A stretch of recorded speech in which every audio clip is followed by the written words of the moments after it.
Now let's go back to look at the code we just wrote. So we use so we use this ints.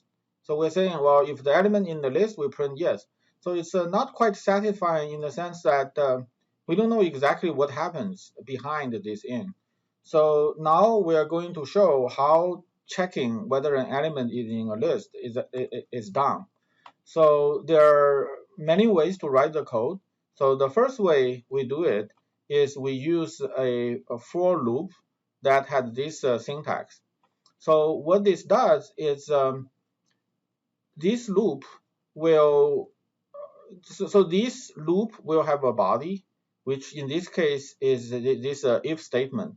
And this body will be executed many times, once for each element in trinums. So let's first introduce the syntax a little bit more formally. So we have a for loop over a list. So it takes this form: for followed by a variable, followed by int, followed by an expression that expressed to a list, and then the body is one or more statements that are indented from here. And the body will end until the first statement that is no longer indented behind this where this for loop is. So what happens is for each element in the list, we'll execute the body with the variable assigned to the value of the element.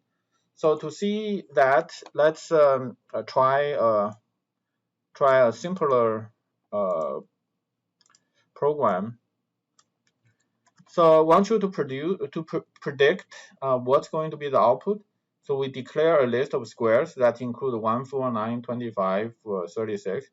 And I write for x in squares, print x times x. So think about what will be the output, and let's run.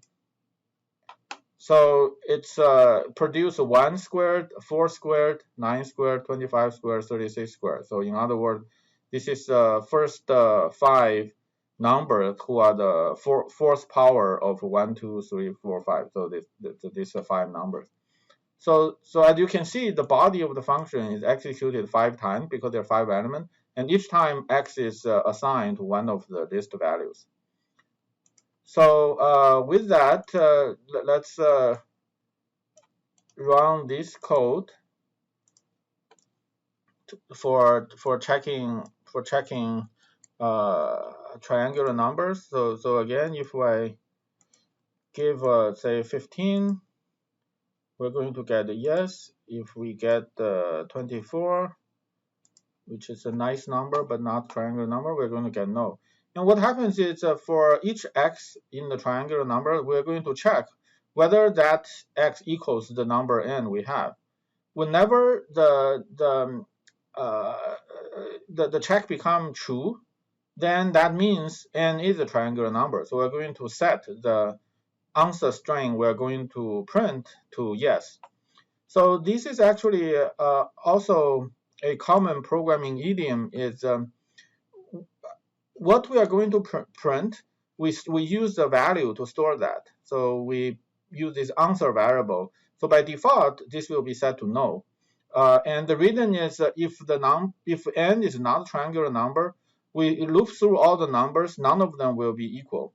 So then this assignment to answer part never happens. So then we keep the default value no, which is correct. So when n is a triangular number and exists here, then for some x we're going to find they're equal, and then the answer will be reassigned to yes. So using this variable to store a state that will be updated when something happens, and when something doesn't happen, we'll keep the default value.